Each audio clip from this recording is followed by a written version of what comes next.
ಇವತ್ತಿನ ಈ ಒಂದು ಐತಿಹಾಸಿಕವಾದಂತ ಒಂದು ಮೈಲಿಗಲ್ಲು ಸಾಧನೆ ಮಾಡ್ತಾ ಇರತಕ್ಕಂತ ಈ ಒಂದು ಕಾರ್ಯಕ್ರಮದಲ್ಲಿ ಭಾಗವಹಿಸಿರ್ತಕ್ಕಂತ ಬೆಂಗಳೂರು ನಗರದ ಎಲ್ಲ ಪ್ರಜೆಗಳಿಗೆ ಪಕ್ಷದ ಒಬ್ಬ ಯುವ ಕಾರ್ಯಕರ್ತನಾಗಿ ಪಕ್ಷದ 25 ವರ್ಷ ಪೂರೈಸಿದ ಈ ಒಂದು ಶುಭ ಗಳಿಗೆಯಲ್ಲಿ ತಾವೆಲ್ಲರೂ ಕೂಡ ಬಂದು ಪಕ್ಷಕ್ಕೆ ಆಶೀರ್ವಾದವನ್ನ ಮಾಡುವ ಮೂಲಕ ಜನತಾದಳ ಪಕ್ಷದಲ್ಲಿ ನಾವೆಲ್ಲರೂ ನಿಮ್ಮ ಜೊತೆಯಲ್ಲಿ ಬೆಂಗಳೂರು ನಗರದ ಜೊತೆ ಇದ್ದೇವೆ, ಹಿಂದೆಯೂ ಇದ್ವಿ, ಮುಂದೆಯೂ ಇರ್ತೇವೆ ಅಂತಕ್ಕಂಥ ವಿಶ್ವಾಸವನ್ನ ತುಂಬಿಸಿರ್ತಕ್ಕಂಥ ಎಲ್ಲ ಬೆಂಗಳೂರಿನ ನನ್ನ ಮಹಾಜನತೆಗೆ ನನ್ನ ಕೋಟಿ ಕೋಟಿ ಪ್ರಣಾಮಗಳನ್ನ ಅರ್ಪಿಸುತ್ತಾ ವೇದಿಕೆ ಮೇಲೆ ಇವತ್ತಿನ ಈ ಕಾರ್ಯಕ್ರಮದ ಅಧ್ಯಕ್ಷತೆಯನ್ನ ವಹಿಸಿರ್ತಕ್ಕಂಥ ಪಕ್ಷದ ವರಿಷ್ಠರು, ಮಾಜಿ ಪ್ರಧಾನ ಮಂತ್ರಿಗಳು ಸನ್ಮಾನ್ಯ ಶ್ರೀ ದೇವೇಗೌಡರು ಸಾಹೇಬರ ಮಾರ್ಗದರ್ಶನದಲ್ಲಿ ಇವತ್ತಿನ ಈ ಕಾರ್ಯಕ್ರಮ ಪ್ರಾರಂಭ ಆಗಿದೆ.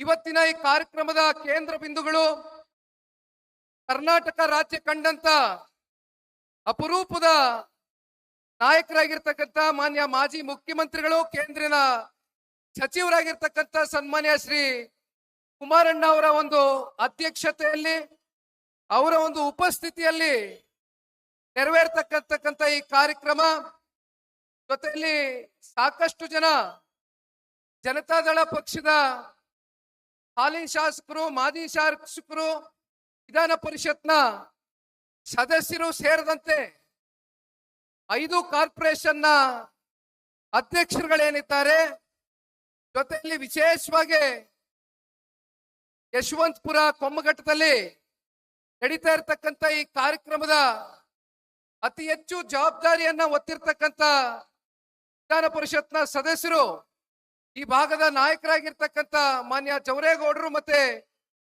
ಕ್ಷೇತ್ರದ ಎಲ್ಲ ಮುಖಂಡರುಗಳು ಹಲವಾರು ದಿನಗಳಿಂದ 5 ಕಾರ್ಪೊರೇಷನ್ನ ಅಧ್ಯಕ್ಷರುಗಳ ಒಂದು ಸಹಕಾರದಿಂದ ಇವತ್ತು ಬಹಳ ದೊಡ್ಡ ಮಟ್ಟದಲ್ಲಿ ಒಂದು ಕಾರ್ಯಕ್ರಮವನ್ನ ಸಾಕಾರಗೊಳಿಸ್ತಕ್ಕಂಥದಕ್ಕೆ ನಿಮ್ಮೆಲ್ಲರ ಪ್ರಾಮಾಣಿಕ ಪ್ರಯತ್ನಕ್ಕೆ ಪಕ್ಷದ ಒಬ್ಬ ಯುವ ಕಾರ್ಯಕರ್ತನಾಗಿ ನಿಮ್ಮೆಲ್ಲರಿಗೂ ಕೂಡ ಧನ್ಯವಾದಗಳನ್ನ ತಿಳಿಸ್ಲಿಕ್ಕೆ ಬಯಸ್ತೇನೆ.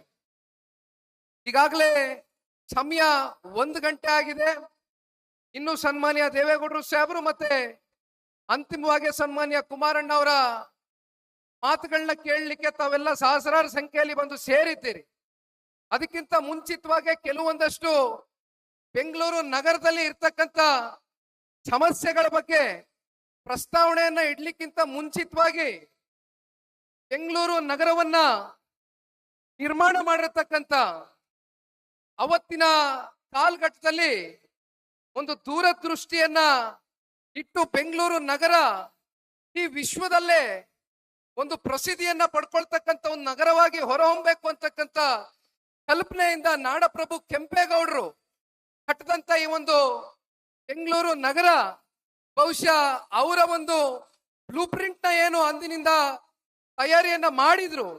ಇವತ್ತು ಬೆಂಗಳೂರಿಗೆ ಸಿಲಿಕಾನ್ ಸಿಟಿ ಅಂತಕ್ಕಂಥದ್ದು ಒಂದು ಗ್ಲೋಬಲ್ ರೆಕಗ್ನಿಷನ್ ಏನಾದ್ರೂ ಸಿಕ್ಕಿದೆ ಅಂತಕ್ಕಂಥದ್ದಾದ್ರೆ ಅದಕ್ಕೆ ಮೊದಲು ಮೂಲ ಪುರುಷ ಆ ಪುಣ್ಯಾತ್ಮ ನಾಡಪ್ರಭು ಕೆಂಪೇಗೌಡರನ್ನ ನಾವು ಈ ಸಂದರ್ಭದಲ್ಲಿ ಮೊದಲು ಈ ವೇದಿಕೆ ಮೂಲಕ ಸ್ಮರಿಸ್ಕೊಳ್ಬೇಕಾಗ್ತದೆ. ಸಾಕಷ್ಟು ಜನ ಪಕ್ಷಾತೀತವಾಗಿ ಬೆಂಗಳೂರು ನಗರದ ಅಭಿವೃದ್ಧಿಗೆ ಒಂದೊಂದೇ ಇಟ್ಟಿಗೆಯನ್ನ ಇಡ್ತಾ, ಒಂದೊಂದೇ ಹೆಜ್ಜೆಯನ್ನ ಇಡ್ತಾ ಅಭಿವೃದ್ಧಿಗೆ ಸಾಕಷ್ಟು ಜನ ಸಹಕಾರವನ್ನ ಕೊಟ್ಟಿರ್ತಕ್ಕಂಥದ್ದು ಬೆಂಗಳೂರು ನಗರದ ಒಂದು ಇತಿಹಾಸ. ಆದ್ರೆ ಇವತ್ತು ಬೆಂಗಳೂರು ನಗರವನ್ನ ಮತ್ತಷ್ಟು ಅಭಿವೃದ್ಧಿಯ ಒಂದು ದಿಕ್ಕಿಗೆ ಕೊಂಡೊಯ್ತಕ್ಕಂಥದಕ್ಕೆ ಮಾಜಿ ಪ್ರಧಾನ ಮಂತ್ರಿಗಳು ಸನ್ಮಾನ್ಯ ಶ್ರೀ ದೇವೇಗೌಡರು ಸಾಹೇಬರು ಇವತ್ತು ಈ ಒಂದು ಕಾರ್ಯಕ್ರಮದಲ್ಲಿ ಏನ್ ಕೂತಿದ್ದಾರೆ, ಬಹುಶಃ ಅವರು ತಗೊಂಡಂತ ಕೆಲವೊಂದಷ್ಟು ಐತಿಹಾಸಿಕವಾದಂತ ತೀರ್ಮಾನಗಳು, ನಿರ್ಣಯಗಳು ಇವತ್ತಿಗೂ ಕೂಡ ಜನಗಳ ಹೃದಯದಲ್ಲಿ ಶಾಶ್ವತವಾಗಿ ಉಳಿದಿದೆ ಅಂತಕ್ಕಂಥದ್ದನ್ನ ನಾನು ಭಾವಿಸಿದ್ದೇನೆ. ಸನ್ಮಾನ್ಯ ದೇವೇಗೌಡರು ಸಾಹೇಬರು 94ನೇ ಇಸ್ವಿಯಲ್ಲಿ ಇವತ್ತೇನು ಸಾಕಷ್ಟು ITBT ಸೆಕ್ಟರ್ಗೆ ಖ್ಯಾತಿಯನ್ನ ಹೊಂದಿರತಕ್ಕಂಥ ಬೆಂಗಳೂರು ನಗರ, ಅಂದಿನ ಕಾಲಘಟ್ಟದಲ್ಲಿ ಅವರು ಮುಖ್ಯಮಂತ್ರಿಗಳಾದಂತ ಸಂದರ್ಭದಲ್ಲಿ ಸಿಂಗಾಪುರಿನ ಸರ್ಕಾರದ ಜೊತೆಯಲ್ಲಿ ಮಾತನಾಡಿ ಒಂದು ಖಾಸಗಿಯ ಒಂದು ಕಂಪನಿಯನ್ನ ವೈಟ್ ಫೀಲ್ಡ್ ನಲ್ಲಿ ITPL ನಲ್ಲಿ 69 ಎಕರೆ ಭೂಮಿಯನ್ನ ಕೊಡುವ ಮೂಲಕ 40,000 ಜನ ಯುವಕರಿಗೆ ಅಂದಿನ ಕಾಲದಲ್ಲಿ ಉದ್ಯೋಗವನ್ನ ಕೊಡ್ತಕ್ಕಂಥ ಕೆಲಸ ಮಾಡಿತ್ತು ಇದೇ ಪುಣ್ಯಾತ್ಮ ಸನ್ಮಾನ್ಯ ದೇವೇಗೌಡರು ಸಾಹೇಬ್ರು. ಅಲ್ಲಿಂದ ನಿಮಗೆ ಇತಿಹಾಸ ಗೊತ್ತಿದೆ. ಮತ್ತಷ್ಟು ಪ್ರೋತ್ಸಾಹವನ್ನ ಕೊಡಬೇಕು. ITBT ಸೆಕ್ಟರ್ ಇಡೀ ದೇಶದಲ್ಲಿ ಬೆಂಗಳೂರು ನಗರದಲ್ಲಿ ಅತಿ ಹೆಚ್ಚು ಸ್ಥಾಪನೆ ಆಗಬೇಕು ಅಂತಕ್ಕಂಥ ಕಲ್ಪನೆಯಿಂದ ಒಂದು ಕನಸನ್ನ ಒತ್ತಿ ಸನ್ಮಾನ್ಯ ದೇವೇಗೌಡರು ಸಾಹೇಬರು ತೆರಿಗೆ ವಿನಾಯಿತಿಯನ್ನ ಘೋಷಣೆಯನ್ನ ಮಾಡ್ತಾರೆ, ಟ್ಯಾಕ್ಸ್ ಹಾಲಿಡೇನ ಡಿಕ್ಲೇರ್ ಮಾಡ್ತಾರೆ. ಅದರಿಂದ ಇವತ್ತು ಬೆಂಗಳೂರು ನಗರದಲ್ಲಿ ಸಾಕಷ್ಟು ದೊಡ್ಡ ದೊಡ್ಡ ಹೆಸರಾಂತ ಕಂಪನಿಗಳು ಇವತ್ತು ಬೆಂಗಳೂರು ಅಂತಕ್ಕಂಥ ನಗರದಲ್ಲಿ ಸ್ಥಾಪನೆ ಆಗುವ ಮೂಲಕ ಸಾಕಷ್ಟು ಜನ ಯುವಕರಿಗೆ ಇಂದಿನ ದಿನದವರೆಗೂ ಕೂಡ ಉದ್ಯೋಗ ಸೃಷ್ಟಿಯಾಗಿರ್ತಕ್ಕಂಥದ್ನ ನಾವೆಲ್ಲರೂ ಕೂಡ ನೋಡಿದ್ದೇವೆ. ಇವತ್ತು ಮಾತನಾಡ್ತೇವೆ. ಪ್ರತಿನಿತ್ಯ ಬೆಂಗಳೂರು ನಗರದಲ್ಲಿ ಓಡಾಡ್ತಕ್ಕಂಥ ಬೆಂಗಳೂರು ನಗರದ ಜನತೆಯ ಮೊದಲನೇ ಸಮಸ್ಯೆ ಏನಪ್ಪಾ ಅಂದ್ರೆ ಟ್ರಾಫಿಕ್ಕಿನ ಸಮಸ್ಯೆ. ನೀವ್ ಎಲ್ಲಿಂದ ಎಲ್ಲಿಗೆ ಹೋಗ್ಬೇಕು ಅಂತ ಹೇಳಿದ್ರು ಗಂಟುಗಟ್ಲೆ ನೀವು ನಿಮ್ಮ 2 ವೀಲರ್ಗಳಲ್ಲಿ, ನಿಮ್ಮ 4 ವೀಲರ್ಗಳಲ್ಲಿ ಅಥವಾ ನೀವೇನು ಒಂದು ಮೆಟ್ರೋನಲ್ಲಿ ಹೋಗ್ತಕ್ಕಂಥದ್ದು ಒಂದು ಬಿಟ್ರೆ ಇವತ್ತು ಬಸ್ಗಳಲ್ಲಿ ಕೂಡ ನೀವು ಪ್ರಯಾಣವನ್ನ ಮಾಡಬೇಕಾದ್ರೆ ಗಂಟುಗಟ್ಲೆ ನೀವು ಟ್ರಾಫಿಕ್ ನ ಸಮಸ್ಯೆಗೆ ಒಳಗಾಗಿದ್ದೀರಿ. ಸನ್ಮಾನ್ಯ ದೇವೇಗೌಡರು ಸಾಹೇಬರು ಬೆಂಗಳೂರು ನಗರದಲ್ಲಿ ಫ್ಲೈಓವರ್ ಅಂತಕ್ಕಂಥ ಕಾನ್ಸೆಪ್ಟ್ ಅನ್ನ ತಂದಂತದ್ದು ತಿರ್ಸಿ ಫ್ಲೈಓವರ್ ಬಹುಶಃ ಅದು ಸನ್ಮಾನ್ಯ ದೇವೇಗೌಡರು ಸಾಹೇಬ್ರ ಕಾಲ್ಘಟ್ಟದಲ್ಲಿ ಬೆಂಗಳೂರು ನಗರಕ್ಕೆ ಮೊದಲನೆಯ ಫ್ಲೈಓವರ್ ಆದಂತದ್ದು ಬಹುಶಃ ಅದು ಒಂದು ದೊಡ್ಡ ಇತಿಹಾಸ. ಈಗ ಬೇಸಿಗೆಗಾಲ ಬಂದಿದೆ. ಈಗ ಎಲ್ಲ ಜನಕ್ಕೆ, ಬೆಂಗಳೂರು ನಗರದ ಜನಕ್ಕೆ ಬೇಕಾಗಿರ್ತಕ್ಕಂಥದ್ದು ಕುಡಿಯುವ ನೀರು.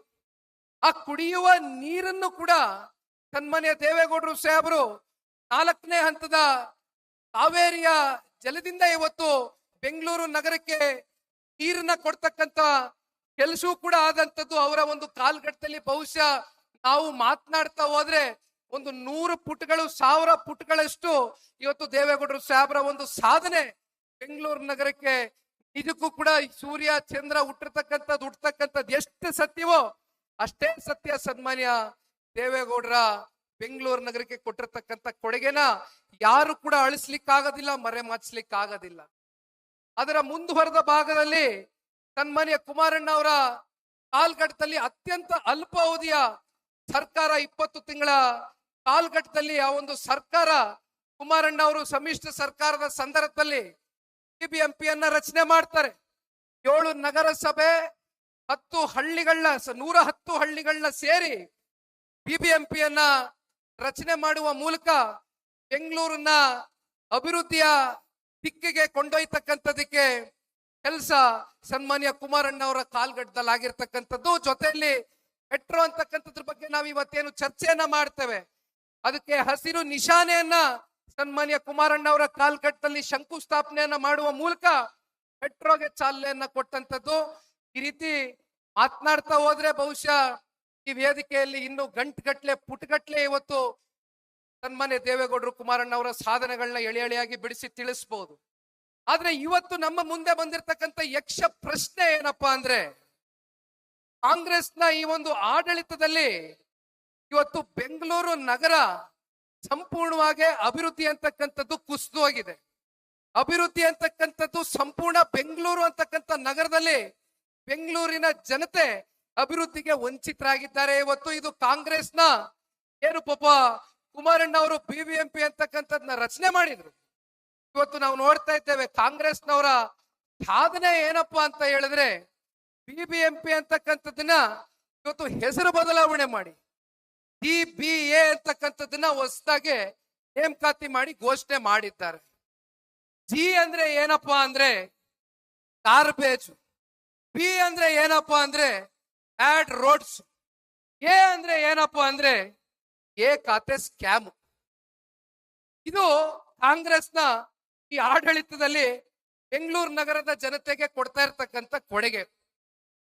ಬೆಂಗಳೂರು ಅಂತಕ್ಕಂಥ ನಗರ ಇವತ್ತು ಇಡೀ ವಿಶ್ವದಲ್ಲೇ ಒಂದು ಗ್ಲೋಬಲ್ ರೆಕಗ್ನಿಷನ್ ಸಿಕ್ಕಿದೆ. ಆದ್ರೆ ಇಂಥ ಒಂದು ನಗರಕ್ಕೆ ನೀವು ಪಾಪ ಸರ್ಕಾರದವರು ಸಾಕಷ್ಟು ಗ್ಲೋಬಲ್ ಇನ್ವೆಸ್ಟರ್ ಮೀಟ್ಗಳನ್ನ ಕರಿತೀರಿ. ಆದ್ರೆ ಗ್ಲೋಬಲ್ ಇನ್ವೆಸ್ಟರ್ ಮೀಟ್ಗಳನ್ನ ಕೇವಲ ಕಾಟಾಚಾರಕ್ಕೆ ಕರೀತಕ್ಕಂಥದ್ದು, ಅವ್ರಿಗೆ ಯಾವುದೇ ರೀತಿಯಾದಂತ ಇನ್ಫ್ರಾಸ್ಟ್ರಕ್ಚರ್ಗಳು, ಇವತ್ತೇನು ಮೂಲಭೂತ ಸೌಕರ್ಯಗಳು ಆ ಕಂಪ್ನಿ ಬಂದು ಬೆಂಗಳೂರಿನಲ್ಲಿ ನೆಲೆಸಬೇಕು ಅಂತಕ್ಕಂಥದ್ದಾದ್ರೆ ಅವ್ರಿಗೆ ಇನ್ಫ್ರಾಸ್ಟ್ರಕ್ಚರ್ನ ಪ್ರಾವಿಷನ್ ಮಾಡಬೇಕಾಗಿದೆ. ಆದ್ರೆ ಇಲ್ಲಿವರೆಗೂ ಈ ರಾಜ್ಯ ಸರ್ಕಾರ ಎಷ್ಟು ಹೊಸ ಹೊಸ ಕಂಪ್ನಿಗಳನ್ನ ಇವತ್ತು ಕರೆ ತರ್ಲಿಕ್ಕಾಗಿದೆ ಅಂತಕ್ಕಂಥ ಯಕ್ಷ ಪ್ರಶ್ನೆ. ಅದೇ ನಮ್ಮ ಪಕ್ಕದ ಆಂಧ್ರ ಪ್ರದೇಶಿನ ರಾಜ್ಯ, ಅಲ್ಲಿ ಒಂದು ಹೊಸ ಪಾಲಿಸಿನ ತಗೊಂಡು ಬಂದಿದ್ದಾರೆ ಅಲ್ಲಿರ್ತಕ್ಕಂಥ ಸರ್ಕಾರ. ಪೈಸೆ ಲೆಕ್ಕಾಚಾರದಲ್ಲಿ ಭೂಮಿಯನ್ನ ಕೊಡ್ತೇವೆ, ಕಂಪ್ನಿಗಳು ಬನ್ನಿ ಆಂಧ್ರ ಪ್ರದೇಶಗೆ ಅಂತ ತುಂಬು ಹೃದಯದಿಂದ ಸ್ವಾಗತ ಮಾಡಿ ಕರೀತಾ ಇದ್ದಾರೆ. ಆದ್ರೆ ಪಾಪ ಇಲ್ಲಿ ಒಬ್ರು ಇದ್ದಾರೆ, ಮಹಾನ್ ನಾಯಕರು, ಉಪಮುಖ್ಯಮಂತ್ರಿಗಳು, ಬೆಂಗಳೂರು ನಗರದ ಉಸ್ತುವಾರಿ ಮಂತ್ರಿಗಳು. ಇತ್ತೀಚಿನ ದಿನಗಳಲ್ಲಿ ಒಂದು ಘಟನೆ ನಡೀತು. ಬಹುಶಃ ಇಲ್ಲಿ ಮಾಧ್ಯಮದ ಸ್ನೇಹಿತರು ಕೂತಿದ್ದಾರೆ, ನಾನೊಂದು ಪತ್ರಿಕಾಗೋಷ್ಠಿಯನ್ನ ಕರೆದು ಆ ಘಟನೆ ಬಗ್ಗೆ ಸಂಪೂರ್ಣವಾಗಿ ವಿವರಿಸಿದ್ದೆ. ಏನಪ್ಪಾ ಆ ಘಟನೆ ಅಂದ್ರೆ, ಔಟರ್ ರಿಂಗ್ ರೋಡ್ ನಲ್ಲಿ ಬೆಂಗಳೂರಿಗೆ ದೊಡ್ಡ ದೊಡ್ಡ ಕಂಪ್ನಿಗಳ ಕಡೆಯಿಂದ ಪ್ರತಿ ವರ್ಷವೂ ಕೂಡ ಸರ್ಕಾರಕ್ಕೆ ಒಂದು ತೆರಿಗೆ ಮೂಲದಲ್ಲಿ 800 ರಿಂದ 900 ಕೋಟಿ ರೂಪಾಯಿಯಷ್ಟು ಟ್ಯಾಕ್ಸ್ ಕಲೆಕ್ಷನ್ ಅನ್ನ ಮಾಡ್ತಾರೆ. ಆದ್ರೆ ಅಂತ ಒಂದು ದೊಡ್ಡ ಕಂಪ್ನಿಗಳು ಇರ್ತಕ್ಕಂಥ ಆ ಒಂದು ಜಾಗದಲ್ಲಿ, ಆ ಒಂದು ಔಟರ್ ರಿಂಗ್ ರೋಡ್ ಅಲ್ಲಿ ಒಬ್ಬ ದೊಡ್ಡ ಕಂಪನಿಯ ಸಿಇಒ ಒಂದು ಎಕ್ಸ್ ಖಾತನಲ್ಲಿ ಒಂದು ಟ್ವೀಟ್ ಅನ್ನ ಮಾಡ್ತಾರೆ. ಪ್ರತಿನಿತ್ಯ ನಮ್ಮ ಆಫೀಸ್ ನಲ್ಲಿ ಕೆಲಸ ಮಾಡ್ತಕ್ಕಂಥವ್ರು, ನಮ್ಮ ಕಂಪ್ನಿನಲ್ಲಿ ಕೆಲಸ ಮಾಡ್ತಕ್ಕಂಥವ್ರು ಪ್ರತಿನಿತ್ಯ ಏನು ಮನೆಯಿಂದ ಆಫೀಸ್ಗೆ ಬರ್ತಾರೆ, ಆಫೀಸಿಂದ ಮನೆಗೆ ತೆರಳ್ತಾರೆ. ಇಲ್ಲಿ ರಸ್ತೆ ಯಾವುದು, ಅಥವಾ ಇಲ್ಲಿ ಚರಂಡಿ ಎಲ್ಲಿದೆ, ಅಥವಾ ಇಲ್ಲಿ ಯಾವ ರೀತಿ ನಾವು ಸಂಚರಿಸಬೇಕು ಅಂತಕ್ಕಂಥದ್ದು ಗೊತ್ತಾಗ್ತಾ ಇಲ್ಲ. ಸಿಕ್ಕಾಪಟ್ಟೆ ಧೂಳು ಎದ್ದೇಳ್ತದೆ. ಮಗಕ್ಕೆ ಖರ್ಚೀಫ್ ಕಟ್ಕೊಂಡು, ಬಟ್ಟೆ ಕಟ್ಕೊಂಡು ನಮ್ಮ ಕಂಪ್ನಿಯವರು 2 ತಾಸು 2 ಗಂಟೆ ಇವತ್ತು ಪ್ರತಿನಿತ್ಯ ಮನೆಯಿಂದ ಆಫೀಸ್ಗೆ, ಆಫೀಸಿಂದ ಮನೆಗೆ ಸಂಚಾರ ಮಾಡ್ತಕ್ಕಂಥ ಪರಿಸ್ಥಿತಿ ಔಟರ್ ರಿಂಗ್ ರೋಡ್ ಅಲ್ಲಿ ನಿರ್ಮಾಣ ಆಗಿದೆ ಅಂತಕ್ಕಂಥ ಅಸಹಾಯಕದ ಮಾತುಗಳನ್ನ ಆ ಕಂಪನಿಯ ಒಬ್ಬ ಸಿಇಒ ಆಡದಂತ ಸಂದರ್ಭದಲ್ಲಿ ಈ ರಾಜ್ಯವನ್ನ, ಜೊತೆಯಲ್ಲಿ ಬೆಂಗಳೂರು ನಗರವನ್ನ ಪಾಪ ಪ್ರತಿನಿಧಿಸ್ತಾ ಇರ್ತಕ್ಕಂಥ ಉಸ್ತುವಾರಿ ಮಂತ್ರಿಗಳ ಕಡೆಯಿಂದ ನಾವೆಲ್ಲ ಏನ್ ಅಪೇಕ್ಷೆಯನ್ನ ಇಟ್ಕೊಳ್ಬೇಕಾಗಿತ್ತು ಅಂತ ಕಂಪನಿಯ ಒಂದು ಸಿಇಒಗೆ ಸೌಹಾರ್ದಿತ್ವ ಕರೆದು ಭೇಟಿ ಮಾಡಿ, ಅಟ್ಲೀಸ್ಟ್ ಕನಿಷ್ಠ ಪಕ್ಷ ನನಗೊಂದು ಸಮಯ ಅವಕಾಶ ಕೊಡಿ, ಮುಂದಿನ ದಿನಗಳಲ್ಲಿ ಇವೆಲ್ಲವನ್ನ ಸರಿಪಡಿಸ್ಕೊಡ್ತೇನೆ, ಮತ್ತೆ ಇನ್ ಯಾವುದೇ ರೀತಿ ನೀವು ದುಡುಕಿ ನಿರ್ಧಾರವನ್ನ ತಗೊಂಡ್ಬೇಡಿ, ನಮ್ಮ ಬೆಂಗಳೂರು ನಗರದಲ್ಲೇ ಇರಬೇಕು ಅಂತಕ್ಕಂಥ ಆತ್ಮವಿಶ್ವಾಸವನ್ನ ಮೂಡಿಸ್ಬೇಕಾಗಿತ್ತು. ಅಥವಾ ಅವರ ಹೇಳಿಕೆ ಬಹುಶಃ ನ್ಯಾಷನಲ್ ಮೀಡಿಯಾಗಳೆಲ್ಲ ದೊಡ್ಡ ಚರ್ಚೆ ಆಯ್ತು. ಯಾವ ಒಂದು ಕಂಪ್ನಿ ಸಿಇಒ ಅವನ ಅಸಹಾಯಕತೆಯನ್ನ ಹೊರಗಾಕ್ತ, ಅವನನ್ನ ನೀ ಬೇಕಾದ್ರೆ ಈ ಬೆಂಗಳೂರು ನಗರದಲ್ಲಿ ಇದ್ರಷ್ಟು ಬಿಟ್ರಷ್ಟು ನೀನು ಹೋಗಬಹುದು, ನನಗೆ ಬ್ಲಾಕ್ ಮೇಲ್ ಅಂತಕ್ಕಂಥದ್ದು ನಡೆಯೋದಿಲ್ಲ ಅಂತಕ್ಕಂಥ ಧಮಕಿಯನ್ನ ಹಾಕಿ ದೌರ್ಜನ್ಯವನ್ನ ಎಸೆತಾ ಇರ್ತಕ್ಕಂಥ ಪಾಪ ನಮ್ಮ ಉಪಮುಖ್ಯಮಂತ್ರಿಗಳು. ಇದನ್ನೇ ನೋಡ್ತಾ ಕಾದು ಕುಳ್ತಾ ಆಂಧ್ರ ಪ್ರದೇಶಿನ ಮುಖ್ಯಮಂತ್ರಿಗಳು ಚಂದ್ರಬಾಬು ನಾಯ್ಡು ಅವರ ಸುಪುತ್ರರು ಅವರು ಅದಕ್ಕೆ ಮತ್ತೆ ಮರು ಟ್ವೀಟ್ ಅನ್ನ ಮಾಡ್ತಾರೆ. ಆ ಸಿಇಒ ಏನಿದ್ದಾರೆ, ಆ ಕಂಪನಿಯ ಸಿಇಒ, ಬನ್ನಿ ತುಂಬ ಹೃದಯದಿಂದ ಸ್ವಾಗತ ಮಾಡ್ತೇವೆ, ಆಂಧ್ರ ಪ್ರದೇಶಕ್ಕೆ ಬನ್ನಿ, ನೀವು ಕೇಳಿದ ಇನ್ಫ್ರಾಸ್ಟ್ರಕ್ಚರ್ ಕೊಡ್ತೇವೆ, ನಿಮ್ಗೆ ಸಹಕಾರ ಕೊಡ್ತೇವೆ ಅಂತ ಹೇಳ್ತಾರೆ. ಅಂದ್ರೆ ನಮ್ಮ ಬೆಂಗಳೂರು ನಗರದ ಪರಿಸ್ಥಿತಿ ಎಲ್ಲಿಗೆ ತಗೊಂಡೋಗಿ ಒಡ್ಡಿದ್ದಾರೆ ಉಸ್ತುವಾರಿ ಮಂತ್ರಿಗಳು ಅಂತಕ್ಕಂಥದ್ನ ಆಲೋಚನೆ ಮಾಡಬೇಕು. ಇನ್ನೊಂದು ಪಾಪ 3 ವರ್ಷದ ಹಿಂದೆ ಒಂದು ಮಾತು ಹೇಳಿದ್ರು, ಅದೆಂತದೋ ಸ್ಕೈಡೆಕ್ ಕಟ್ತೀನಿ ಅಂತ ಹೇಳಿದ್ರು 3 ವರ್ಷದ ಹಿಂದೆ. ಇಲ್ಲಿವರೆಗೂ ಆ ಪುಣ್ಯಾತ್ಮ ಒಂದು ಇಟ್ಕೆ ಕಟ್ಟಕ್ಕಾಗಿಲ್ಲ. ಸ್ಕೈಡೆಕ್ ಬಹಳ ದೂರದ ಮಾತು. ನಾನು ಕೇಳ್ತಕ್ಕಂಥದ್ದು ಉಪಮುಖ್ಯಮಂತ್ರಿಗಳಿಗೆ, ಉಸ್ತುವಾರಿ ಮಂತ್ರಿಗಳಿಗೆ, ಅಲ್ಲಣ್ಣ ಸ್ಕೈಡೆಕ್ ಕಟ್ಟಿ ಏನ್ ಪ್ರಯೋಜನ ಇದೆ? ಕೆಳಗಡೆ ಭೂಮಿ ಮೇಲೆ ಪ್ರತಿನಿತ್ಯ ಸಮಸ್ಯೆನ ಎದುರಿಸ್ತಾ ಇರ್ತಕ್ಕಂಥ ಈ ಪುಣ್ಯಾತ್ಮರು ಬೆಂಗಳೂರು ನಗರದ ನಾಗರಿಕರ ಸಮಸ್ಯೆನೇ ನೀನ್ ಆಲಿಸ್ತಕ್ಕಂಥದಕ್ಕಾಗ್ತಾ ಇಲ್ಲ. ಇನ್ನಲ್ಲೆಲ್ಲೋ ಆಕಾಶದಲ್ಲಿ ನಿಂತ್ಕೊಂಡು ಕಸದ ರಾಶಿಯನ್ನ ಗಮನಿಸೋದಕ್ಕೆ, ಅಥವಾ ಏನು ರಸ್ತೆಯಲ್ಲಿ ಇವತ್ತು ಗುಂಡಿಗಳು ಬಿದ್ದಿದೆ ಅದನ್ನ ನೋಡೋದಕ್ಕೆ ನಾವು ಸ್ಕೈಡೆಕ್ ಅನ್ನ ಕಟ್ಟಬೇಕಾ? ನೀವು ಯಾವ ಪುರುಷಾರ್ಥ ಕಟ್ಟಬೇಕಣ್ಣ ನೀನು ಸ್ಕೈಡೆಕ್? ಇವತ್ತು ಕಸದ ರಾಶಿ, ಅಲ್ಲಿ ನಮ್ಮ ಮಂಡೂರು ಮತ್ತೆ ಬೆಳ್ಳಳ್ಳಿಯಲ್ಲಿ ಕಸದ ರಾಶಿಯ ಒಂದು ಸಮಸ್ಯೆ ಏನಿದೆ ಅದನ್ನ ಪ್ರತಿನಿತ್ಯ ನಿಮಗೆ ಗೊತ್ತಿದೆ. ಲಾರಿಗಳು ಬರ್ತಾರೆ ಮನೆ ಮುಂದೆ, ಆ ಕಸವನ್ನ ತೆಗೆದುಕೊಂಡು ಹೋಗ್ತಾರೆ. ಅದನ್ನ ವೈಜ್ಞಾನಿಕವಾಗಿ ಯಾವ ರೀತಿ ಅದನ್ನ ಸರಿಪಡಿಸ್ಬೇಕು ಅಂತಕ್ಕಂಥ ಆಲೋಚನೆ ಇಲ್ಲ. ಇಲ್ಲಿ ಸರ್ಕಾರ ಒಂದ್ ಕಡೆ ಆ ಲಾರಿ ಮಾಲೀಕರ ಜೊತೆನಲ್ಲಿ ಅಡ್ಜಸ್ಟ್ಮೆಂಟ್ ಮಾಡ್ಕೊಂಡವ್ರೆ. ವಾರಕ್ಕೆ ಒಂದೇ ಸಲ ಲಾರಿ ನಿಮ್ ಮನೆ ಮುಂದೆ ಬರೋದು. ಇನ್ನೆಲ್ಲಿಂದ ಕಸ ವಿಲೇವಾರಿ ಮಾಡ್ತೀರಿ? ಇನ್ನೆಲ್ಲಿಂದ ವೈಜ್ಞಾನಿಕವಾಗಿ ಕಸವನ್ನ ಹೊರಗಡೆ ಹಾಕ್ತೀರಿ? ಇದನ್ನ ಮಾಡ್ಲಿಕ್ಕೆ ಆಗ್ತಾ ಇಲ್ಲ.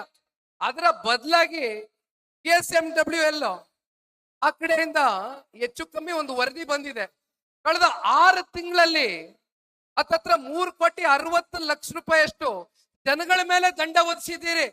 ಕಸ ವಿಲೇವಾರಿಯನ್ನ ಮಾಡ್ತಕ್ಕಂಥದ್ದು ಸರ್ಕಾರ ಮಾಡಬೇಕಾಗಿದೆ. ಜನ ಏನ್ ಮಾಡ್ತಾರೆ? ಅಂತಿಮವಾಗಿ ಅಲ್ಲಿ ಮಂಡೂರಲ್ಲಿ ಬೆಳ್ಳಳ್ಳಿಯಲ್ಲಿ ಪ್ರತಿಭಟನೆ ಮಾಡಿ ಜನ ಚೀಮಾರಿ ಹಾಕಿ ಓಡಿಸಿದ್ದಾರೆ ಆ ಲಾರಿ ಅವ್ರನ್ನ. ಇದು ಪರಿಸ್ಥಿತಿ. ಇನ್ನ ಬೆಂಗಳೂರಿನ ರಸ್ತೆಗಳ ಬಗ್ಗೆ ನೀವೇನಾರು ಮಾತನಾಡೋದಾದ್ರೆ ಆ ದೇವರೇ ಬಲ್ಲ. ಎಷ್ಟು ಗುಂಡಿಗಳು ಬಿದ್ದಿದೆ ಅಂದ್ರೆ ಅಧಿಕೃತವಾಗಿ BBMP ಅಧಿಕಾರಿಗಳು ಒಂದ್ 14,000-15,000 ಗುಂಡಿ ಅಂತಾರೆ. ಇಲ್ಲಿ ನಮ್ಮ ಪೊಲೀಸ್ ಅಧಿಕಾರಿಗಳು ಒಂದ್ 10,000 ಗುಂಡಿ ಇರ್ಬೋದು ಅಂತಾರೆ. ಇನ್ನೊಂದ್ ಕಡೆ ಈ BBMP ಅಧಿಕಾರಿಗಳು ಒಂದ್ ಹೇಳ್ತಾರೆ, ಒಂದು 280-300 ಗುಂಡಿಗಳನ್ನ ಯಾವ ಕಾರಣಕ್ಕೂ ಕೂಡ ನಾವು ಮುಚ್ಚಲಿಕ್ಕೆ ಆಗೋದಿಲ್ಲ, ಇದಕ್ಕೆ ಏನ್ ಮಾಡ್ಬೇಕು ಅಂತಾನೆ ಗೊತ್ತಿಲ್ಲ ಅಂತಾರೆ. ಇದ್ರ ನಡುವೆ ಅದೆಂತದೋ ವೈಟ್ ಟ್ಯಾಪಿಂಗ್ ಮಾಡ್ತೀನಿ ಅಂತ 1,700 ಕೋಟಿ ರೂಪಾಯಿ ಘೋಷಣೆ ಮಾಡಿದ್ರು ಸರ್ಕಾರ. ಯಾವ ವೈಟ್ ಟ್ಯಾಪಿಂಗ್ ಮಾಡಿದ್ರಿ? ಯಾವ ಗುಂಡಿ ಮುಚ್ಚಿದ್ರಿ? ಬೆಂಗಳೂರು ನಗರದ ನಾಗರಿಕರು ಹತ್ತತ್ರ 200ಕ್ಕೂ ಹೆಚ್ಚು ಜನ ಅಪಘಾತದಲ್ಲಿ ಅಮಾಯಕರು ಪ್ರಾಣ ಕಳ್ಕೊಂಡಿದ್ದಾರೆ. ಇದು ಬೆಂಗಳೂರು ನಗರದ ಪರಿಸ್ಥಿತಿ. ಇನ್ನೊಂದು ಅದೆಂತದೋ ಈ ಖಾತೆಯಿಂದ ಎ ಖಾತೆ ರೆಗ್ಯುಲರೈಸೇಷನ್ ಮಾಡ್ತೀನಿ ಅಂತ ಹೇಳಿದ್ರಿ. ಕೊನೆಗೆ ರೆಗ್ಯುಲರೈಸೇಷನ್ ಮಾಡಕ್ಕೆ ನಿಯಮಾವಳಿಗಳನ್ನ ಯಾವ ರೀತಿ ನೀವು ಗೈಡ್ಲೈನ್ಸ್ ಗಳನ್ನ ಫಿಕ್ಸ್ ಮಾಡ್ಕೊಂಡ್ರು? 5% ಗೈಡೆನ್ಸ್ ವ್ಯಾಲ್ಯೂ. ನಿಮ್ಮ ಆಸ್ತಿ, ನಿಮ್ಮ ಸ್ವಂತ ಕಷ್ಟಾರ್ಜಿತ ಆಸ್ತಿ, ಪಿತ್ರಾರ್ಜಿತ ಆಸ್ತಿ, ನಿಮ್ಮ ಸ್ವಂತ ಆಸ್ತಿನ ಮಧ್ಯಮದ ವರ್ಗರು ಬಡವರು ನಿಮ್ಮ ಬಿ ಖಾತೆಯನ್ನ ಎ ಖಾತೆ ಮಾಡ್ಕೊಳ್ತಕ್ಕಂಥದಕ್ಕೆ 30 ವರ್ಷ 40 ವರ್ಷ 50 ವರ್ಷ ವಾಸ ಇರ್ತಕ್ಕಂಥವ್ರು 5% ಗೈಡೆನ್ಸ್ ವ್ಯಾಲ್ಯೂ ಫಿಕ್ಸ್ ಆಗದೆ. ಇನ್ನ ಅದೆಂತದೋ ಈ ಖಾತೆ ಮಾಡ್ತೀನಿ ಅಂತ ಹೇಳಿದ್ರು. ಆ ಈ ಖಾತೆ ವಿಚಾರದಲ್ಲಿ ಮೊನ್ನೆ ಎಲ್ಲೋ ಒಂದು ವರದಿ ನಾನು ಓದ್ತಾ ಇದ್ದೆ. ಆ ಕಾವೇರಿ 2.0 ಯಾವ ರೀತಿ ನಡೀತಾ ಇದೆ ಅಕ್ರಮವಾಗಿ. 1,300ಕ್ಕೂ ಹೆಚ್ಚು ಜನ ಆಸ್ತಿಗಳು ಇವತ್ತು ಬೇರೆ ಬೇರೆ ಕಡೆ ನೋಂದಣಿ ಆಗಿದೆ. ಈ ಖಾತೆ ವಿಚಾರದಲ್ಲಿ ಏನಪ್ಪಾ ಅಂದ್ರೆ ಅಪ್ಪ ಅಧಿಕಾರಿಗಳ ಹತ್ರ ಜನ ಹೋದ್ರೆ ಎಲ್ಲ ಒಂದು ಹೆಸರಲ್ಲಿ ಯಾವ್ದೋ ಒಂದು ಸಣ್ಣ ಪದ ವ್ಯತ್ಯಾಸ ಆಗ್ಬಿಟ್ಟಿದ್ರು. ಅಲ್ಲೋಗಿ ಪಾಪ ಅಧಿಕಾರಿಗಳ ಮುಂದೆ ಕೈ ಕಟ್ಕೊಂಡು ನಿಂತ್ಕೋಬೇಕು. ಅಧಿಕಾರಿಗಳೇನು ಬಿಟ್ಟಿಯಾಗಿ ಮಾಡ್ತಾರ? ಪಾಪ ಇಲ್ಲಿ ಕಾಂಗ್ರೆಸ್ ನಲ್ಲಿ ಇರ್ತಕ್ಕಂಥವ್ರು ಒಂದು ರೇಟ್ ಫಿಕ್ಸ್ ಮಾಡ್ಬಿಟ್ಟು ಟ್ರಾನ್ಸ್ಫರ್ ದಂಧೆಗೆ ಇಳಿದು ಪಾಪ ದುಡ್ಡು ವಸೂಲಿ ಮಾಡಿರ್ತಾರಲ್ಲ ಅವ್ರ ಹತ್ರ, ಅದನ್ನ ವಾಪಸ್ ರಿಕವರಿ ಮಾಡ್ಬೇಕಲ್ಲ ಅಧಿಕಾರಿಗಳು. ಹೋಗ್ತಕ್ಕಂಥ ಬಡವ್ರಿಗೆ, ಕೊನೆ ಇಲ್ದೇ ಇರ್ತಕ್ಕಂಥವ್ರಿಗೆ ಈ ಖಾತೆ ಮಾಡ್ತೀನಿ ಅಂತ 25,000 ಕೊಡಿ 50,000 ಕೊಡಿ ಅಂತ ಇವತ್ತು ಭ್ರಷ್ಟಾಚಾರ ತಾಂಡವ ಆಡ್ತಾ ಇದೆ. ಅಂತಿಮವಾಗಿ ಅಂತವರ ಪರಿಸ್ಥಿತಿ ಎಲ್ಲಿಗೆ ಹೋಗಿ ನಿಂತಿದೆ ಸ್ವಾಮಿ? ಅವ್ರ ಏನಪ್ಪ ಕಷ್ಟ ಅಂತ ಅವರ ಒಂದು ಪ್ರಾಪರ್ಟಿನ ಮುಂದಿಟ್ಕೊಂಡು ಒಂದು ಸಾಲ ತಗೊಳ್ಳೋದು ಅಥವಾ ನಾಳೆ ನನ್ನ ಆಸ್ತಿನ ಮಾರಬೇಕು ಅಂದ್ರೂ ಕೂಡ ಇವತ್ತು ಮಾರದೇ ಇರ್ತಕ್ಕಂಥ ಒಂದು ಪರಿಸ್ಥಿತಿಗೆ ಇವತ್ತು ಬೆಂಗಳೂರು ನಗರದ ಜನತೆನ ದೂಡಿದ್ದೀರಿ. ಇನ್ನೊಂದು ಕಡೆ ಪ್ರಾಪರ್ಟಿ ಟ್ಯಾಕ್ಸ್ ಸಾಲು 2024 ಮತ್ತೆ 25 ಹೆಚ್ಚು ಕಮ್ಮಿ BBMP 4,950 ಕೋಟಿ ರೂಪಾಯಿಯಷ್ಟು ಗುರಿಯನ್ನ ಮುಟ್ಲೇಬೇಕು, ಜನಗಳ ಮೇಲೆ ತೆರಿಗೆ ಹಾಕ್ಬೇಕು ಅಂತಕ್ಕಂಥ ತೀರ್ಮಾನವನ್ನ ಮಾಡಿದಿರಿ. ಪ್ರಾಪರ್ಟಿ ಟ್ಯಾಕ್ಸ್ ಹಿಂದಿದ್ದಂತ ಸರ್ಕಾರಕ್ಕೂ ಇವತ್ತಿನ ಸರ್ಕಾರಕ್ಕೂ ಪ್ರಾಪರ್ಟಿ ಟ್ಯಾಕ್ಸ್ ಎಷ್ಟು % ಏರಿಕೆ ಮಾಡಿದ್ದೀರಿ? 25% ಪ್ರಾಪರ್ಟಿ ಟ್ಯಾಕ್ಸ್ ಏರಿಕೆ ಮಾಡಿದ್ದೀರಿ. ಪ್ರತಿನಿತ್ಯ ಹಂತದಲ್ಲೂ ಕೂಡ ಇವತ್ತು ಬೆಂಗಳೂರಿನ ನಾಗರಿಕರನ್ನ ಲೂಟಿ ಮಾಡ್ತಾ ಇದ್ದೀರಿ, ಜೇಬಿಗೆ ಕತ್ರಿ ಹಾಕ್ತಾ ಇದ್ದೀರಿ. ಜನ ಇವತ್ತು ಬದುಕಲಿಕ್ಕೆ ಒಂದು ಒಳ್ಳೆಯ ವಾತಾವರಣವನ್ನ ಸೃಷ್ಟಿ ಮಾಡಬೇಕಾಗಿದೆಯೋ ಅಥವಾ ಈ ತರ ಜನಗಳಿಗೆ ಕಿತ್ತು ತಿಂತಕ್ಕಂತ ಒಂದು ಸಂದಿಗ್ಧ ಪರಿಸ್ಥಿತಿಯಲ್ಲಿ ಇವತ್ತು ಈ ರಾಜ್ಯ ಸರ್ಕಾರ ಏನ್ ದುಡಿದೆ? ಬೇಸಿಗೆಗಾಲ ಬಂದಿದೆ ಸ್ವಾಮಿ, ಕುಡಿಯೋದಕ್ಕೆ ನೀರು ಕೊಡಿ ಜನಕ್ಕೆ ಅಂದ್ರೆ ಕಳೆದ ವರ್ಷ 32% ಒಂದೇ ಸಲ ಏರಿಕೆ ಮಾಡಿದ್ರಿ ಶುಲ್ಕನ. ಈಗ ಹೇಳ್ತೀರಿ ಪ್ರತಿ ಏಪ್ರಿಲ್ 1ನೇ ತಾರೀಕು 3% ಕುಡಿಯೋ ನೀರಿನ ಶುಲ್ಕವನ್ನ ಏರಿಕೆ ಮಾಡ್ತೀವಿ ಅಂತ ಇದ್ದಾರೆ. ಅಂತಿಮವಾಗಿ ನಾನು ಹೇಳ್ತಕ್ಕಂಥದ್ದು, ಈ ಕೂತವರೇ ಪುಣ್ಯಾತ್ಮರು ದೇವೇಗೌಡರು ಸಾಹೇಬರು 4ನೇ ಹಂತದ ಕಾವೇರಿಯ ನೀರು ಬೆಂಗಳೂರು ನಗರದ ನಾಗರಿಕರಿಗೆ ತಂದ್ಕೊಟ್ರು. ಇವತ್ತು ನಿಮ್ ಸಾಧನೆ ಏನು? 5ನೇ ಹಂತದ ಕಾವೇರಿ ನೀರನ್ನ ಯಾವಾಗ ಬೆಂಗಳೂರು ನಗರಕ್ಕೆ ತಗೊಂಡ್ ಬಂದ್ ಕೊಡ್ತೀರಿ ಅಂತಕ್ಕಂಥದ್ದು ಇವತ್ತು ಬೆಂಗಳೂರಿನ ಜನತೆ ಪ್ರಶ್ನೆ ಮಾಡಬೇಕೋ ಬೇಡವೋ ಇವತ್ತು ಈ ಸಂದರ್ಭದಲ್ಲಿ. ಈ ರೀತಿ ಮಾತನಾಡ್ತಾ ಹೋದ್ರೆ ಬಹುಶಃ ಪುಟಗಟ್ಲೆ ಮಾತನಾಡಬಹುದು. ಆದ್ರೆ ಒಂದು ನಾನು ಇಲ್ಲೆಲ್ರಿಗೂ ಹೇಳ್ತಕ್ಕಂಥದ್ದು, ದಯಮಾಡಿ ಒಂದನ್ನ ಅರ್ಥ ಮಾಡ್ಕೊಳ್ಳಿ. ಹೌದು, ಜಿಬಿಯ ಚುನಾವಣೆ ಇದೆ. ಜಿಬಿಯ ಚುನಾವಣೆ ಈ ರಾಜ್ಯ ಸರ್ಕಾರ ನಡೆಸಬೇಕು ಅಂತಕ್ಕಂಥ ಮನಸ್ಥಿತಿಯಲ್ಲಿ ಇಲ್ಲದೆ ಹೋದ್ರು ಕೂಡ ಈಗಾಗಲೇ ಸುಪ್ರೀಂ ಕೋರ್ಟ್ ಚೀಮಾರಿ ಹಾಕಿದೆ, ಜಿಬಿಯ ಚುನಾವಣೆ ನಡೆಸಿ ಅಂತ ಹೇಳ್ತಾ ಇದೆ. ನಾವ್ ಯಾವಾಗ್ಲೂ ವೇದಿಕೆ ಮೇಲೆ ನಿಂತಾಗ ಮಾತನಾಡ್ತಾ ಇರ್ತೇವೆ, ಕಾರ್ಯಕರ್ತರ ಸಭೆಗಳಲ್ಲಿ ಉತ್ತುತ್ತ ಭಾಷಣ ಮಾಡ್ತಾ ಇರ್ತೇವೆ, ಹೊಸಬ್ರು ರಾಜಕಾರಣಕ್ಕೆ ಬರಬೇಕು ಅಂತ ಹೇಳ್ತೇವೆ, ಹೊಸ ಆಲೋಚನೆಗಳು ರಾಜಕಾರಣಕ್ಕೆ ಪ್ರವೇಶ ಮಾಡಬೇಕು ಅಂತೇವೆ, ಹೊಸ ಚಿಂತನೆಗಳು ರಾಜಕಾರಣಕ್ಕೆ ಕಾಲಿಡಬೇಕು ಅಂತ ಹೇಳ್ತೇವೆ. ಆದ್ರೆ ಬಿಬಿಎಂಪಿ ಚುನಾವಣೆ ನಡೆಸಿ ಸರಿಸುಮಾರು 11 ವರ್ಷ ಆಗಿದೆ. ಈಗ ಜಿಬಿಎ ಚುನಾವಣೆ ನಡೆಸಬೇಕು ಅಂತಕ್ಕಂಥ ಆದೇಶ ಹೊರಡಿಸಿ ಲಿಮಿಟೇಷನ್ ಆಗಿ, ರಿಸರ್ವೇಶನ್ ಆಗಿ, ಫೈನಲ್ ನೋಟಿಫಿಕೇಶನ್ ಆಗಿದ್ರು ಕೂಡ ಈಗಲೂ ಕೂಡ ರಾಜ್ಯ ಸರ್ಕಾರ ಜಿಬಿಎ ಚುನಾವಣೆಯನ್ನ ದಿನಾಂಕವನ್ನ ಘೋಷಣೆ ಮಾಡ್ತಕ್ಕಂಥದಕ್ಕೆ ಮೀನಾಮೇಷ ಎಣಿಸ್ತಾ ಇದೆ ಅಂತಕ್ಕಂಥದ್ದಾದ್ರೆ ಇದರಲ್ಲಿ ನಾವು ನೀವು ಅರ್ಥ ಮಾಡ್ಕೊಳ್ಬೇಕಾಗಿರ್ತಕ್ಕಂಥದ್ದು, ಜಿಬಿಎ ಚುನಾವಣೆಯಲ್ಲಿ ಬೆಂಗಳೂರು ನಗರದ ಜನತೆ ದಯಮಾಡಿ ಕೈ ಜೋಡಿಸಿ ಮನವಿ ಮಾಡ್ತೇನೆ. ಇವತ್ತೇನು ಹೊಸ ನಾಯಕತ್ವ ಇವತ್ತು ಹುಟ್ಟತಕ್ಕಂಥದಕ್ಕೆ ಅವಕಾಶ ಇದೆ. ಎಲ್ರಿಗೂ ಕೂಡ ರಾಜಕಾರಣದ ಹಿನ್ನೆಲೆ ಇರ್ಲಿಕ್ಕಿಲ್ಲ. ಎಲ್ಲಾದ್ರೂ ಒಂದ್ ಕಡೆ ರಾಜಕಾರಣವನ್ನ ಶುರು ಮಾಡ್ಬೇಕು ಅಂತಕ್ಕಂಥದ್ದು ಆದ್ರೆ ಅದು ಸ್ಥಳೀಯ ಚುನಾವಣೆಗಳಲ್ಲಿ ಮಾತ್ರ ಅವಕಾಶ ಸಿಕ್ತಾಗ ಹೊಸ ಹೊಸ ಯುವಕರುಗಳು ರಾಜಕಾರಣಕ್ಕೆ ಬರ್ಲಿಕ್ಕೆ ಅವಕಾಶ ಆಗ್ತದೆ.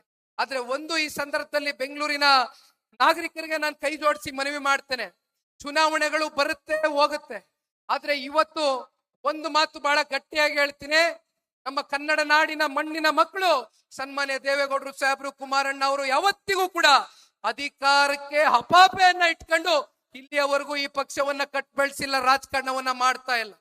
ದಯಮಾಡಿ ನೀವು ನೋಡಿದ್ದೀರಿ ಅವರ ಕಾಲ್ಕಟ್ಟಲ್ಲಿ ಯಾವ ಒಂದು ಕೆಲಸ ಕಾರ್ಯಗಳು ಸುಗಮವಾಗಿ ನಡೀತು, ಜನಸಾಮಾನ್ಯರು ಇವತ್ತಿಗೂ ಕೂಡ ತಾವು ಸ್ಮರಿಸ್ಕೊಳ್ತೀರಿ.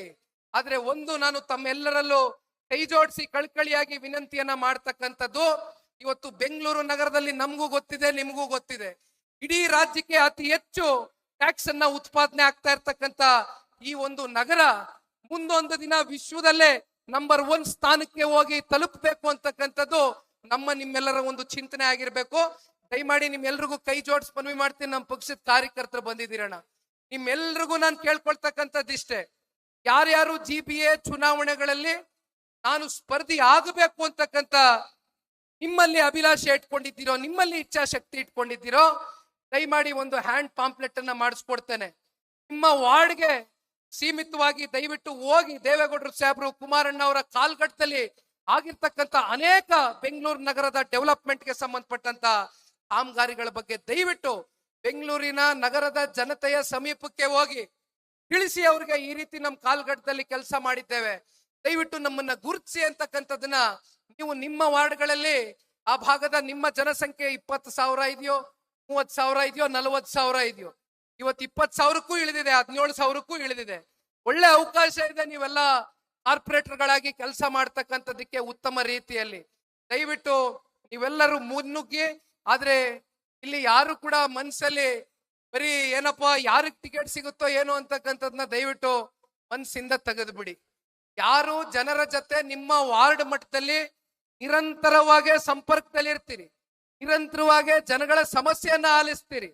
ಸನ್ಮಾನ್ಯ ಕುಮಾರಣ್ಣ ಅವರು, ದೇವೇಗೌಡರು ಸಾಹೇಬರು ಎಲ್ಲ ವರದಿಯನ್ನ ತರಿಸ್ಕೊಳ್ತಾರೆ. ಕುಮಾರಣ್ಣ ಅವರು ಡೆಲ್ಲಿಲಿ ಇರ್ಬೋದು, ದೇವೇಗೌಡರು ಸಾಹೇಬ್ರಿಗೆ ನೀವು ನಾವು ಅನ್ಕೋಬಹುದು ವಯಸ್ಸಾಗಿದೆ ಅಂತ, ದೇವೇಗೌಡರು ಸಾಹೇಬ್ರಿಗೆ ಯಾವತ್ತೂ ಕೂಡ ವಯಸ್ಸಾಗ್ಲಿಕ್ಕಿಲ್ಲ. ಅವರು ಶತಾಯುಷಿಗಳಾಗಿ ನಮ್ಮ ಮುಂದೆ ಇರ್ತಾರೆ. ಅವರ ಒಂದು ಮಾರ್ಗದರ್ಶನ ನಮ್ಮ ರಾಜ್ಯ ಮತ್ತೆ ನಮ್ಮ ಭಾರತ ದೇಶವನ್ನ ಕಟ್ಟತಕ್ಕಂಥದಕ್ಕೆ ಇನ್ನೂ ಅದರ ಅಗತ್ಯತೆ ಬೆಟ್ಟದಷ್ಟಿದೆ ಅಂತಕ್ಕಂಥದನ್ನ ಈ ಸಂದರ್ಭದಲ್ಲಿ ನಾನು ತಿಳಿಸ್ಲಿಕ್ಕೆ ಬಯಸ್ತೇನೆ. ಈಗಾಗಲೇ ಸಮಯ ಸಾಕಷ್ಟು ಆಗಿದೆ. ಸನ್ಮಾನ್ಯ ಕುಮಾರಣ್ಣ ಅವರು ಮತ್ತೆ ದೇವೇಗೌಡರು ಸಾಹೇಬರು ಮಾತನಾಡ್ತಾರೆ. ತಾವೆಲ್ಲರೂ ಕೂಡ ದಯವಿಟ್ಟು ಇವತ್ತು ಬಹಳ ದೊಡ್ಡ ಸಂಖ್ಯೆಯಲ್ಲಿ ಬಂದು ಸೇರಿದ್ದೀರಿ. ಇನ್ನೊಂದು 3/4 ಗಂಟೆನಲ್ಲಿ ಈ ಕಾರ್ಯಕ್ರಮ ಮುಕ್ತಾಯ ಆಗುತ್ತೆ. ತಾವೆಲ್ಲರೂ ಕೂಡ ಕೂತಂತ ಕುರ್ಚಿಗಳಲ್ಲಿ ಕೂತಿ ಸನ್ಮಾನ್ಯ ಕುಮಾರಣ್ಣವರು ದೇವೇಗೌಡರು ಸಾಹೇಬರು ಮಾತನಾಡ್ತಕ್ಕಂಥ ಮಾತುಗಳನ್ನ ಕೇಳಬೇಕು ಅಂತಕ್ಕಂಥದ್ದು ಈ ಸಂದರ್ಭದಲ್ಲಿ ಕಳ್ಕಳಿಯಾಗಿ ಮನವಿ ಮಾಡ್ತೇನೆ. ಮತ್ತೊಮ್ಮೆ ಕಾರ್ಪೊರೇಷನ್ ಅಧ್ಯಕ್ಷರುಗಳು ದೇವರೇಗೌಡರು, ಶರವಣ ಅವರು, ತಿಪ್ಪೇಸ್ವಾಮಣ್ಣ ಅವರು ಸೇರಿದಂತೆ ರಮೇಶ್ ಗೌಡರು ಇದ್ದಾರೆ, ಪ್ರಾಸ್ತಾವಿಕವಾಗಿ ಮಾತನಾಡಿದ್ದಾರೆ.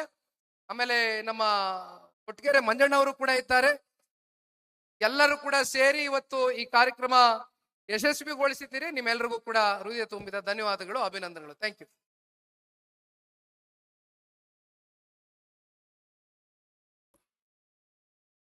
ಈಗ ಪೂಜ್ಯ ದೇವೇಗೌಡರು ಸಾಹೇಬರು ಮಾತನಾಡ್ತಾರೆ. ಈಗ ಏನು ನಮ್ಮ ಪಕ್ಷ ಇವತ್ತು ಬೆಳ್ಳಿಯ ಹಬ್ಬವನ್ನು ನಾವು ಇವತ್ತು ಆಚರಣೆ ಮಾಡ್ತಾ ಇದ್ದೀವಿ. ಆದ್ರೆ 25 ವರ್ಷ ಸುದೀರ್ಘವಾಗಿ ಈ ಎರಡು ರಾಷ್ಟ್ರೀಯ ಪಕ್ಷಗಳ ಮಧ್ಯೆ ಒಂದು ಪ್ರಾದೇಶಿಕ ಪಕ್ಷ ಇಷ್ಟು ಪ್ರಬಲವಾಗಿ ಇವತ್ತು ಸಹ ಈ ರಾಜ್ಯದಲ್ಲಿ ಹೋರಾಟ ಮಾಡ್ತಾ ಇದ್ದಾರೆ ಅಂತಂದ್ರೆ ಅದು ನಮ್ಮ ಹೆಮ್ಮೆಯ ಪೂಜ್ಯ ದೇವೇಗೌಡರು ಸಾಹೇಬರು ಕಟ್ಟಿರ್ತಕ್ಕಂಥ ಈ ಒಂದು ಪಕ್ಷ. ಆದ್ರೆ ಇವತ್ತು ಅವರು ಎಷ್ಟು ಏಳು ಬೀಳುಗಳನ್ನ ಎಷ್ಟು ಅವರು ಬಿದ್ದಿದ್ದಾರೆ ಅಂತ ಅವ್ರಿಗೆ ಮಾತ್ರ ಗೊತ್ತಿರ್ತದೆ. ಹಾಗಾಗಿ ಈಗ ಪೂಜ್ಯ ದೇವೇಗೌಡರು ಸಾಹೇಬರು ತಮ್ಮನ್ನ ಕುರಿತು ಮಾತನಾಡ್ತಾರೆ.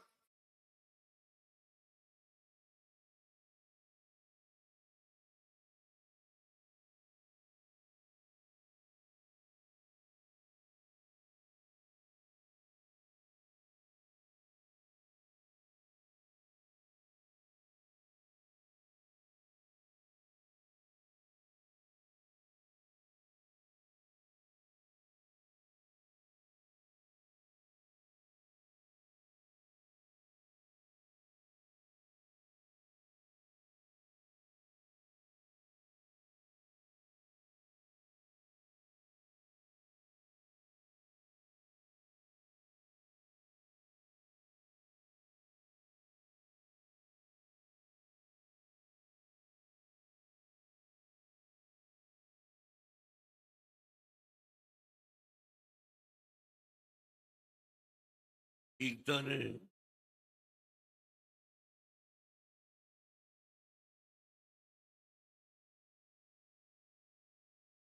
ಸುಮಾರು